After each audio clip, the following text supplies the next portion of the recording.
Have you ever struggled to keep track of information in a nonfiction text? I know I have. Sometimes when I come across paragraphs in a nonfiction text, I get a little overwhelmed, and I find myself thinking, what's this all about? Readers, in this lesson you will learn how to keep track of what you read by using your palm for the main idea and your fingers for details. Let's review. We've been reading My Name is Kiki, a nonfiction article about a boy who lives in Indonesia. We've also looked at how we can pre-read and look at images and captions to start to think about what we already know about the topic. A common mistake that nonfiction readers have is that when they're reading, they wait until the end of the story and try to summarize the article. Today we're going to look at some strategies to start summarizing along the way. So let's jump right into the text. I'm going to take this paragraph and read it to myself. Kiki's father is an ironsmith who makes bed frames and fences in a small shop run by Kiki's grandfather. Kiki's uncle works there too, but business has been slow, so his grandmother helps by selling fruit and snacks from a wooden cart in front of the shop. Kiki's mother, Tommy, stays at home. She sometimes washes clothes for other people to earn money. How can I start to summarize what this is about? There's a lot of details in here. I've got to figure out a good way to get it all together. What I'm going to do is I'm going to take that paragraph and take small details like this, his father's an ironsmith, and start to think about how they all fit together. And I'm going to use a tool that we all have, our hands.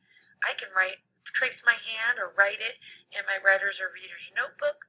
I can put it on a sticky note, or I can even just put it in the air and start to track all of these details. So let's look at one detail. And I'm going to take a finger and say it out loud. Kiki's father is an ironsmith, so I'm going to paraphrase that, or put it in my own words. Dad makes things with iron. Okay, that's one detail. Let's get another one. So Dad makes things with iron, but remember it talked about his grandmother too. It says grandmother helps by selling fruit and snacks from a wooden cart in front of the shop. I'm going to paraphrase that as another detail on my other finger. Grandma sells fruit outside. Great. Now I have two details in this paragraph. I also know that Mom washes clothes. I saw that at the end of the paragraph. But I still don't know how these all fit together. I know people need jobs, and they need to make money, and it looks like these are all people in his family. I think the main idea with these details, Dad makes things with iron, Grandma sells fruit outside, Mom washes clothes. The whole main idea of this paragraph must be Kiki's family members each have jobs making and selling things. That's how they support their family. So I've taken several details, thought to myself, what's this all really about? And then on my palm, I wrote or thought to myself, what is this whole paragraph about? So readers, did you notice what I did there?